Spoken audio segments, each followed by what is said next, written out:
This is titled Best Practices of Success for Nonprofits, and we have really some of the very best of the nonprofits that all have been partners in Sevathon over the last few years. And I'd like to invite my panelists there, Geeta from AkshayaPatra, and Leigh Miller from Pratham, and Sonya from Maitri, and Sundar, who is a board member at Shankara Eye Foundation, and Abha Shukla with Foundation for Excellence. And I'll have the privilege of moderating this session. I'd like to start off just with each of you, perhaps introducing your organization. While it may be familiar to many of the folks here, and also tell me a little bit about kind of your personal story. How did you get involved in this, right? I know for some of you, Sonya, if I know it correct, you're actually the founder for the organization. Oh, okay, all right. And what might have drawn you to this world of whatever cause that you're involved with, right? In addition to what your organization does, so that way it kind of sets a framework for a conversation. I represent AkshayaPatra Foundation. In India, there are almost 70% of the families who struggle to survive with the income of $2 per day. And this affects a lot of millions of children. 61 million children, 61% of these children, 61 million children in India are malnourished. AkshayaPatra is trying to solve this problem. AkshayaPatra is a midday meal program where we provide hot, nutritious and unlimited food to the government school-going children. We started this program in the year 2000 by feeding 1,500 students in 5 schools in Bangalore. With good manufacturing practices and the scalability of the program, we use technology extensively. We are able to scale up this program. Since this is cost effective, we were able to scale up this program to almost 1.4 million children every day in 23 locations and 10 states in India. And the cost of the meal, you won't believe, is $15 to feed one child for an entire year. And that is schooling year I'm talking about. And our mission is to feed 5 million children by 2020. I got involved in this organization as I visited it 15 years back. I was in the US and I visited this organization.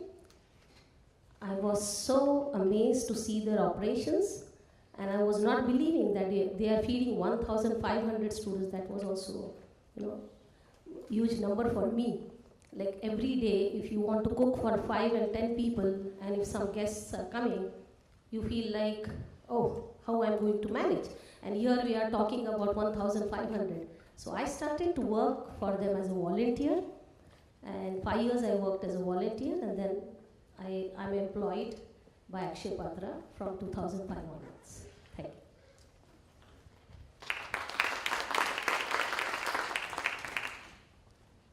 I'm Sonya, and I'm the president of the Board of Governance of Maitri. We are a local-based nonprofit in Santa Clara County. We will be celebrating 25 years of serving the South Asian community next year, February. In these 24 years, we have received over 35,000 phone calls to our helpline. We work primarily with survivors of South Asian survivors of domestic violence, cultural alienation, trafficking, and elder abuse. And I know many of you may be familiar with our work, and for the rest of you, it may be a shocker that we have domestic violence and elder abuse in our community. But a study was done in Boston of a South Asian group of women. They reported 41% of domestic violence in their lives, 41% of the women. The mainstream statistic is 30%. And in these 24 years, we have 12 staff, we have $1 million budget, we have a transitional home which provides a managed program for women to get back on their feet. We acquired this through a capital campaign through the community. And the organization is run by the staff and the volunteers together, and we have probably about 120 volunteers in different stages of commitment and work. And I myself am actually a volunteer. I joined the organization 22 years ago this year. They had been in existence a couple of years, and I work in the Silicon Valley. I have a regular job. And one day I just decided that I wanted to live a more purposeful life. I wish I was as smart to know the purposeful life phrase then. I didn't. Somebody actually explained it to me what I was doing a few years ago. I just felt it wasn't enough to go to work, come back, have a good time on the weekends, go hiking, have friends, etc. And I felt like I wanted to do something and I couldn't figure it out. And I read an article about Maitri in India Currents, and they said they were looking for people who spoke Hindi and Punjabi. And I was like, really? My skills from India are going to be used here? And I made a call, and Chitra Devakaruni, who's one of the founders, she called me back and she said, yes, we need people. And I was the 6th volunteer, and it's been my passion since then. It's been 22 years.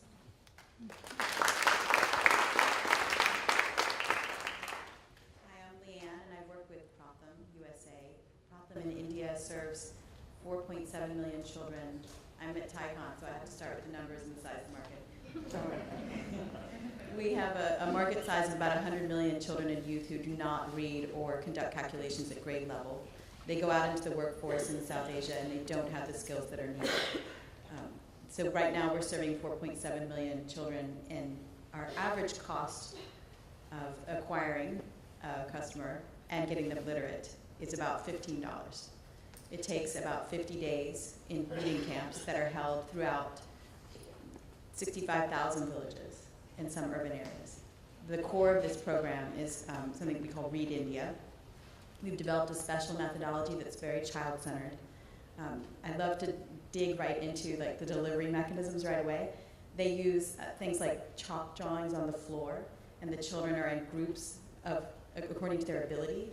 And in this group, they teach each other different ways to do their letters. Then they go to words, then they go to stories, and there's always a story about a naughty dog that they create. So it's a lot of fun. I got involved with them in 2005. I was working with the government of India, and I saw that the ability of the government of India to bring reform at scale was very limited. This wasn't a surprise. I'd worked in many other countries that had similar challenges. Most of them were in places in Africa and Latin America and in Afghanistan. So when I saw Pratham's approach, it was very clear to me this was extraordinary and very world-class types of organization. They're incredible talent at the top. The resiliency and flexibility of how they run their operations on the ground is something that I think Jack Welch yesterday in his keynote said he went to India and found it wasn't a place to optimize his processes or manufacture. He found brain power. And when I looked at all the NGOs that I'd ever worked with and all the governments, and I saw what Pratham does, I was absolutely convinced this was best in class. So now there's a footprint. Pratham has partners and alliances in 8 other countries, and our methodologies, including that little chalk work on the ground with the children, that's being copied in places like Mexico and Nigeria. And this year will be our 20th year. So I've been with them as an admirer since 2005, as a volunteer off and on since 2008, a board member since 2014, and now I work as the director on the West Coast. Leah, if I remember, you also lived in India for some time, didn't you?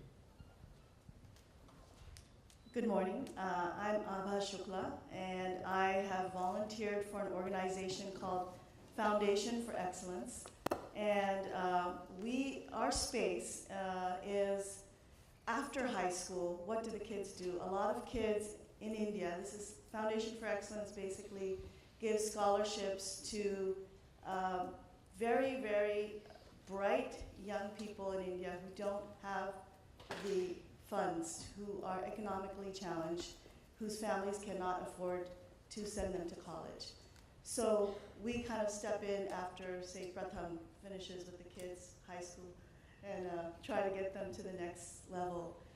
This is an organization where I think it really is the game changer when it comes to changing the lives of these people, these kids, because suddenly they're educated, they have a college degree, they can get a job, they become engineers and doctors, and it has an amazing multiplier effect. It not only changes their lives, but the lives of their families.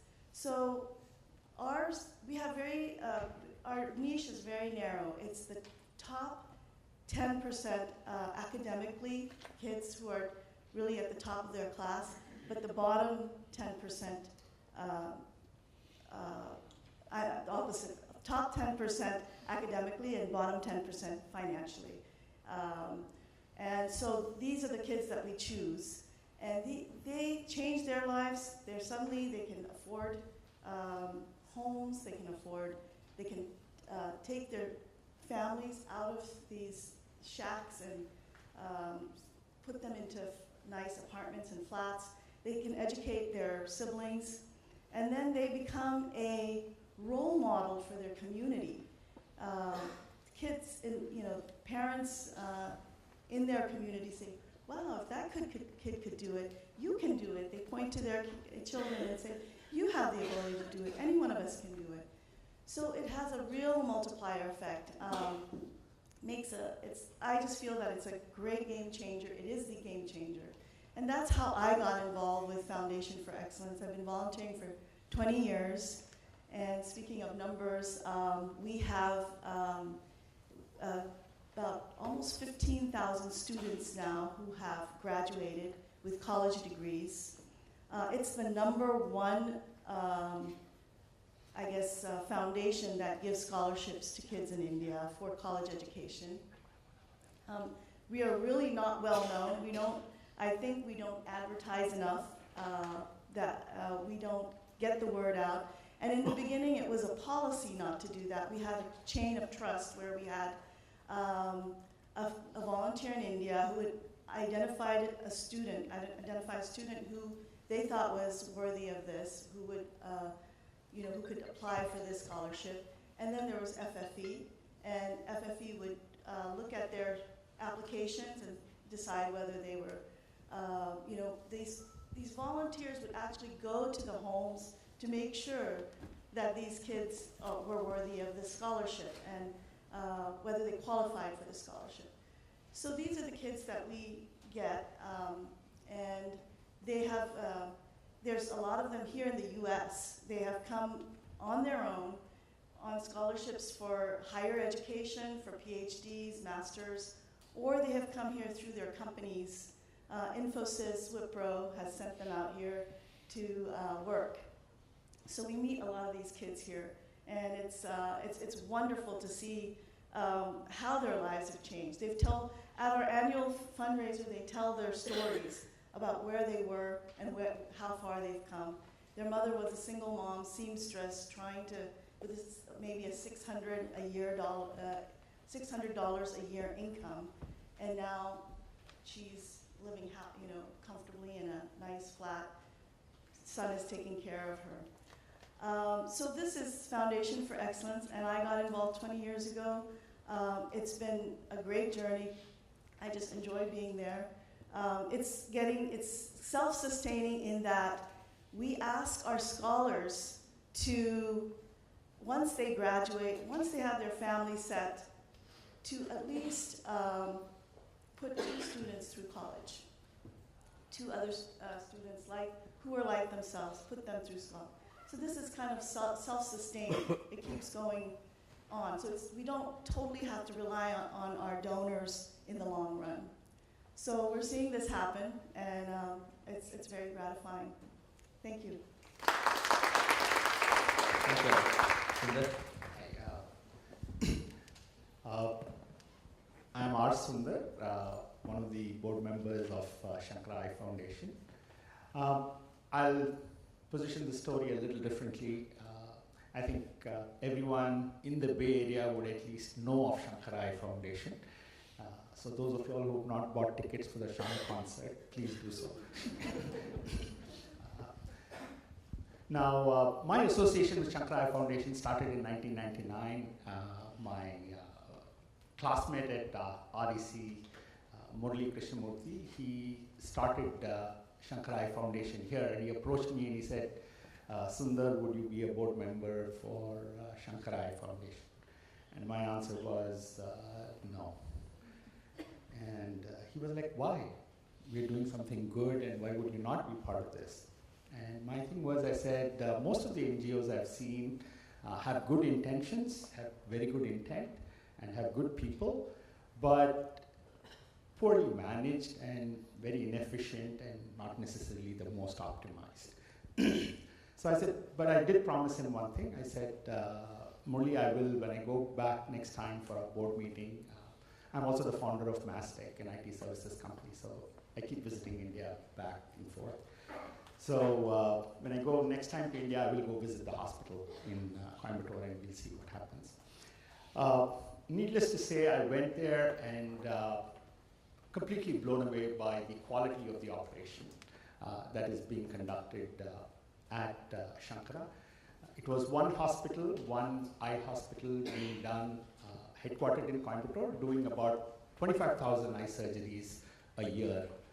And once I came back, I told Murali that I made a small contribution and then came back, and then I was very excited to be part of the Shankara Eye Foundation board.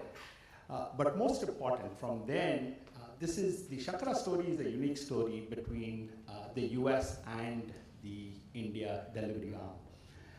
Murali, myself, and a couple of other board members were driving the US arm. And jointly, we came up with this Vision 2020 by the year 2020. And how many of you all are familiar with that? Okay, yeah, good. Because, so our dream was, after we saw that operation that was doing so well, we felt that this deserved to be scaled all over India. And in the year 2000, we coined this thing that we wanted to set up 20 hospitals all over India, each performing 25,000 surgeries, doing 500,000 free eye surgeries a year. So that was kind of the dream when we were just one hospital doing 25,000 surgeries. And happy to state that last year we did over 150,000 surgeries. This year we'll be doing 170,000 free eye surgeries. And when we say free, it is totally free for the poor. There's not a single penny charge. And we have 9 hospitals today.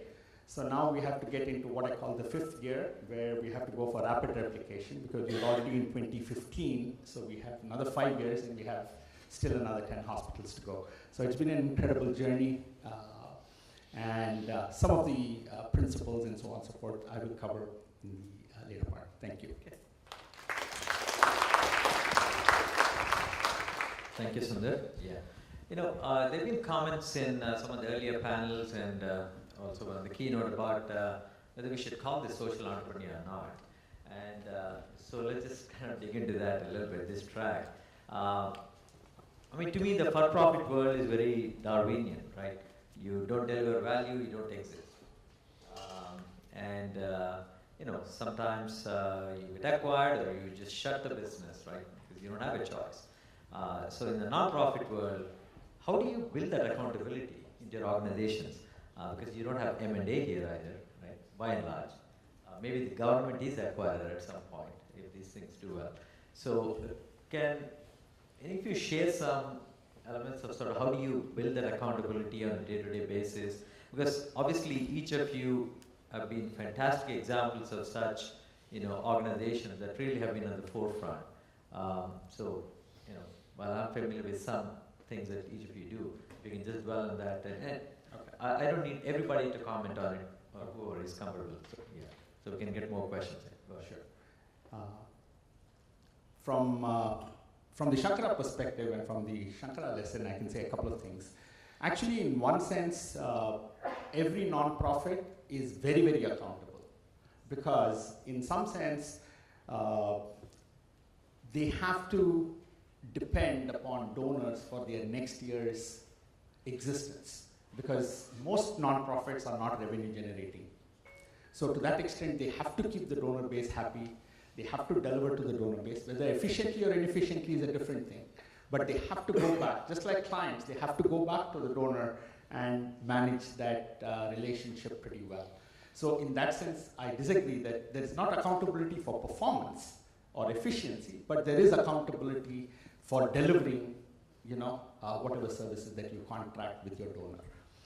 But I think the key principle for us at Shankara was, when we struck the vision of 20 hospitals all over India, it seemed like, and we were just starting up the fundraising efforts in the US. So it just seemed gigantic. Building 20 hospitals may cost $100 million. It's not that big a deal. But to support the running of 20 hospitals every year is a mind-boggling funds that we'll have to raise every year for just surviving, not just to do anything, but to survive. So we came up with this simple, being from the valley and being associated with a lot of people, we came up with our famous spreadsheets, and we figured out that if we could do 10 free surgeries or 15 paid surgeries, okay, if we could do 15 paid surgeries, we could cross-subsidize 85 free surgeries. So 20 paid surgeries, so 2080 model, we call it the reverse 2080 model. So we came up with that on a spreadsheet first and then piloted it in our first paid come free hospital, made that work, and that today, out of our 9 hospitals, I would say 4 of our hospitals are completely financially self-sufficient. Okay, so they do not depend upon donor money, so we just depend upon donor money for capital. And it takes us 5 years for every new hospital to be self-sufficient. So it pretty much is like a business plan of a for-profit organization. Only thing, instead of paying dividends or generating profit, what we are doing is we are plowing all the money into providing free eye care for the poor. So, thank you. So at Maitri too, I think to say that we are not accountable to the public, I think you raise a very good point that I think reputation is very important for us. But there's also benchmarks, especially if you receive government or foundation grants. So for us, about 50% of our budget comes from foundations and the federal government and cities and agencies. And they have very stringent requirements, right? Like how is the money being spent? Where is the money going? What did you ask this money for? But I want to tell you an interesting thing. There's a lot of agencies that rank and rate nonprofits also, in the US in particular. So we have an example where, they look at your operating costs. Now, Maitri is a little different that we provide direct services in the US to clients. So all of our money stays here and we spend dollar for dollar. So if we raise $1, we spend that dollar. And so they look at, this benchmark looks at what is your overhead. So at Maitri, our overhead is at 5%. So we are operating very, very, very close to the bone, for example. The Red Cross's operating overhead is 12%. But foundations and the government expects that our overhead, because we provide direct services, can run between 15 and 20%, is acceptable to them. But to us, it's not acceptable because we feel every dollar we raise is with so much blood and sweat and tears that we personally feel that, we want our overhead even to be lower. So that's a benchmark we measure ourselves against. Other benchmarks we measure is how many more people have called us year over year, how much more outreach are we doing. Benchmark for us, for example, which is very unique and would not be true for most other agencies, is when there is a domestic violence call in the Santa Clara County, and the police is there, they usually hand out a Maitri card if the person is South Asian, if they think the person is South Asian. For us, that's a benchmark. That did the person receive the services? Did they call us? Sadly, some of our benchmarks can be very heartbreaking. When we had a transitional house which had only 6 beds, it was always fully occupied, and we had a waiting list of 10 to 12 women waiting to get into the program. It's a 9-month program. Well, we did this capital campaign 10 years ago almost and raised $1.8 million, out of which 600,000 came from the community. And we thought, 9 bedrooms, that means we can have 9 women there, no waiting list. Well, 7 years later, we have a waiting list again of 10 to 12 women waiting to get in. So these are our benchmarks, that our services are good enough, that people want them. And I think you have to figure out what are the benchmarks, what are the accountability, what are the measurements for each of these organizations, which can be very unique. Anybody else? Sure. Yeah, there's also, your donors are your VCs, basically. And your product is, in your case, rooms for women. In our case, it's scholarships for these kids. So that's our product, and education is our product. So we have that. That is something we need to look out for. In our case, we're lucky we have a major donor who takes care of all our overhead. So every dollar that people donate goes directly to the students. We're really lucky in that. We don't have a lot of overhead, and we just have one small office in Santa Clara and a small office in Bangalore. And we try to operate just as all of us on the minimum so that we can deliver. Excellent. Well, it sounds like they all agree that it is the social impact is different from the traditional for-profit entrepreneurial world, although you bring a lot of those principles to this world, right? Anything you want to say, Geeta? Yes, definitely. Is that okay? We have two aspects of measurement and evaluation, and the first one is about the secret sauce, which makes Pratham so strong. We have options to take a big chunk of money from, say, a billionaire, but then that means there's a lot of assumption that there will be some direction taken from that money. Because we have such strong operating procedures on the ground that meet the needs of those children on the ground, we tend to diversify our funding. That's the secret sauce. The most important funders are individual contributors. They are the bulk of what we call our innovation money. They're not going to tell us they know best. They're going to say, we trust you. And part of our accountability is keeping a high-touch relationship with all of us, including our different board members, and HK's here. And he's been a wonderful leader, and Amar's over there. He was our past president. These are the folks who live and breathe Pratham as much as I do, and know just as much, and they all go and visit overseas, and they come back and they report again and again what is the quality of the experience of a child on the ground. And in our case, government is the major stakeholder for us. So we get almost 50% of the funds from government. So there are stringent rules, and we have to be accountable for it, and we are transparent. And we get 50% we try to raise from all the donors and the companies. So all the stakeholders, like, we are accountable, and we should be more accountable because every dollar counts. Yeah, obviously, I love and respect everything that you guys do, and I'm a big believer in that. That's a question that does come up often, in the sense, in the for-profit world, your beneficiaries are your customers who are voting with the pocketbook. Whereas here, the people that are giving you the money are only a venture capitalists, as Abha talked about. So, that's interesting. Great. Since we are here at a, I guess, technology place, the tech capital of the world in a way. I know AkshayaPatra is, if anybody has been to any of their kitchens, just amazing.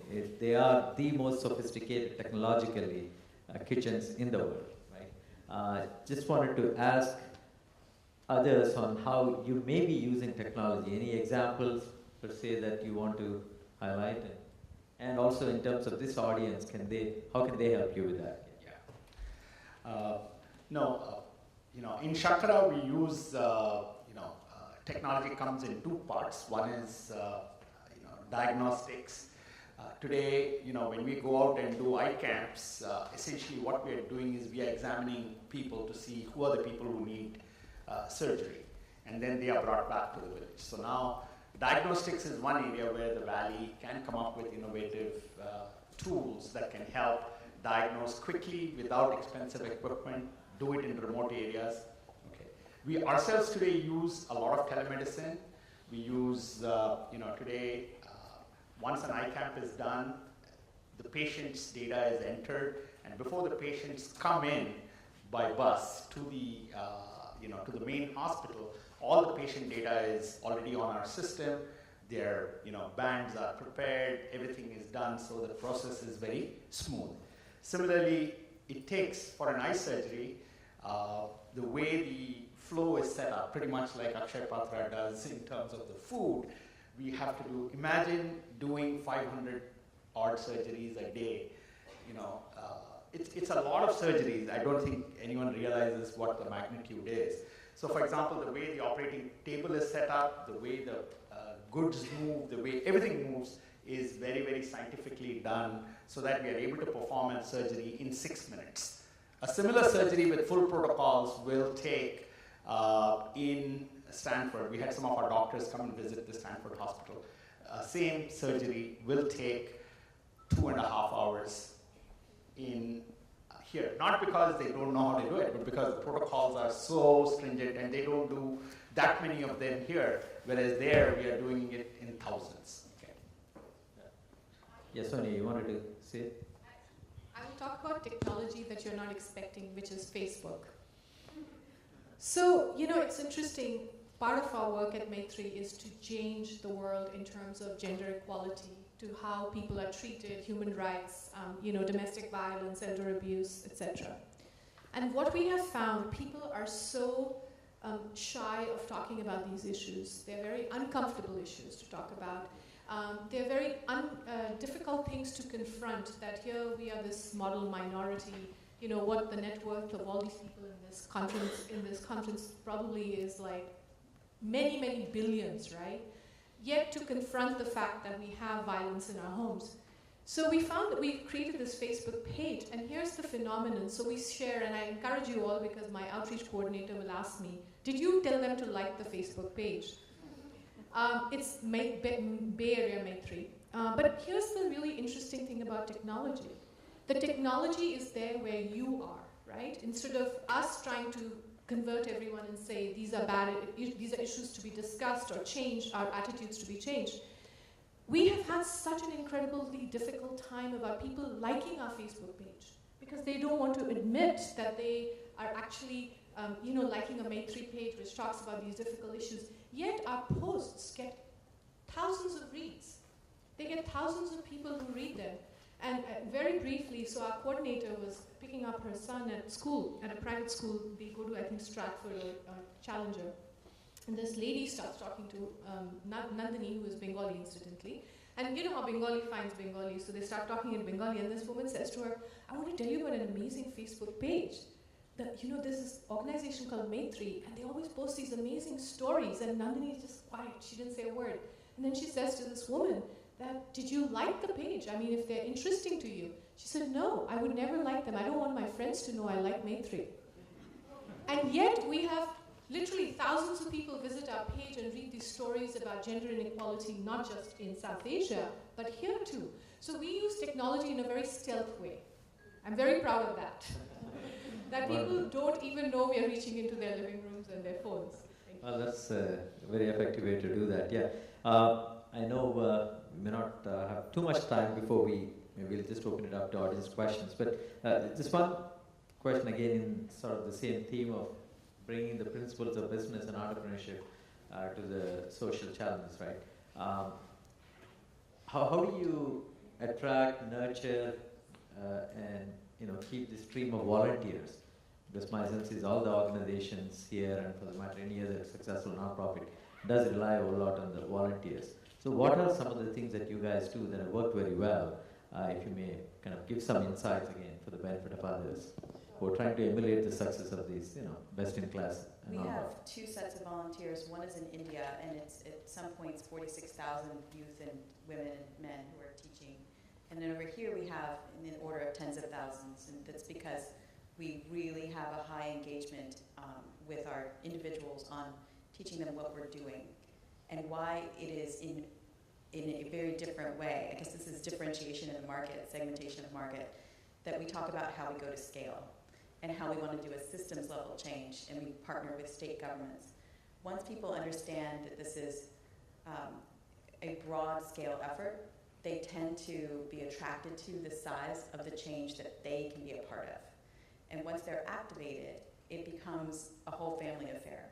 Everybody's kids get involved, and there's all kinds of stories of intergenerational now that the teenagers have grown up into being young professionals. They're giving back in the thousands, even though they're quite young. I have a computer science student at Stanford who regularly gives almost $3,000 a year, and she's a grad student because they're just so passionate about what we've been doing. And now she's organizing our on-campus presence, but all the way up through folks who have been retired and are now, Rajpalji is here, and he's been going back into a specific program that he's developed in Pune and completely helped mentor the different staff that Pratham have had there. So it's a range. We are very flexible, very flexible. We do have volunteers, like every company has a volunteering hour contribution. So different companies, they collaborate with us and they come and volunteer for us. You won't believe that we require 6 tons of vegetables every day in our kitchen. So for the pre-processing, employees from different companies, they come and they want to sort, grade, wash the vegetables, and few people from Cognizant had gone to purchase vegetables with our team. And they came and told us that, you know, what people were talking about is, oh, pick up those carrots. These AkshayaPatra people will come, we won't get any carrots here. So it's like, because we pick up almost in tons, so 6 tons means 2 tons of, we try to put 4 vegetables in our sambar every day. So we require a lot of vegetables, and that was the feedback from some of the employees. Then we do have some employees who go and teach the students in the schools. So there's a company, General Electric, all the employees, they decide and they divide the time from Monday to Friday, and they go and teach some subjects like computer science or English or mathematics to the students. And one volunteering service which I would like to mention from Cadbury, like Crafts Food, they had dedicated one whole week, like since 3 years they are doing it, and they dedicate this week and they called it as Make Delicious Difference Week, where all the employees will cook the food in their campus and distribute this food to the government schools in their areas. Thank you. Right, thank you. Sorry, you wanted to say something? Go ahead. I just wanted to talk about how we get our volunteers. It's usually word of mouth. Once people meet some of our scholars and find out how their lives have changed, they just want to be involved. It's just so inspiring for them. And on top of having these volunteers, our scholars themselves, once they're on their feet and independent, they become volunteers. It's kind of, self-sustaining. They become volunteers, they become donors. So this is our way of getting volunteers. Okay, great. Yeah, of course. Sure.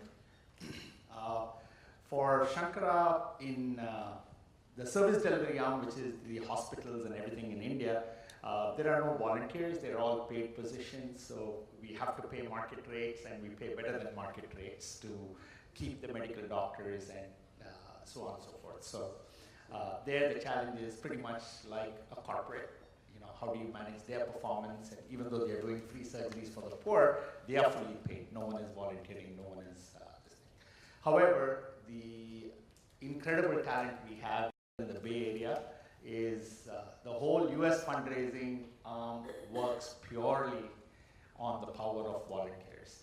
And I think Shankara is blessed with amazing volunteers that we have.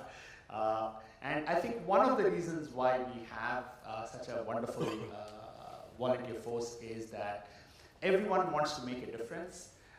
And if I look at the valley and the energy of the valley, everyone wants to be associated with something big.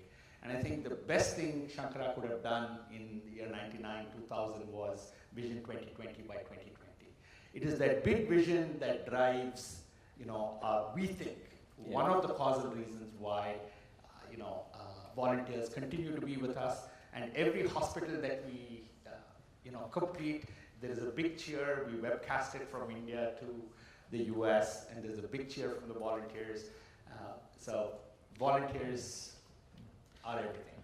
Yeah, you bring up a very good point there, Sundar, about sort of setting this mission or the vision statement. Once again, if you look at the most successful companies, they always have a very distinct vision that really sort of excites the organization and of course their customers. And yeah, great. I don't know how much time, if any, we have. I think we are pretty much at the. Just one last question, and again, each of you represent the very best of the NGOs in our community. Any advice that you have for the other NGOs that are trying to, the non-profits that are trying to build and run a successful non-profit? Any words of wisdom? I mean, just a couple of you. Yeah. I'll just let the women answer that. I was just talking to Dr. Goel outside after his speech that, if non-profits work together and if we collaborate together, we can do wonders. Since we have a background of, feeding these children and we take care of them till primary and high school students, and we are also on a lookout for scholarships for these students. We usually give scholarships to the children who would like to go forward for their further education in colleges, but because of their economic, undergrowth or economic status, they would not be able to go. And then we try to figure out from different companies scholarships for these students, and then we encourage them to go for their further education. So I was just talking to Dr. Goel that if we, work together. Anyway, they are doing the scholarship programs for these students. We are able to, work with them. And the same with Shankara Eye Foundation. Wherever we have our presence, like our AkshayaPatra kitchens, I was talking to Dr. The chairman of Shankara Eye, and he was saying that, okay, how you can help us? Because I can understand the patients have dietary restrictions, but we can surely provide meals to the caretakers at the hospitals. Sonya, you want to answer that? Yes. You'll have the last word on this. I think collaboration between the NGOs is very important so that we can leverage and not duplicate. But I want to make a shout out for individuals. I think unless you want to change the world and you have the passion and the drive and the commitment, nothing will happen. And I encourage everyone in this audience to think about that NGOs are just consist of people. It's all of us because we found a passion and we got hooked in, and you can see the longevity we are there. Find a place, and I'll tell you, you'll change the world. You'll make the needle shift. Well, wonderful words, Sonya. Thank you. On that note, we wrap up this session.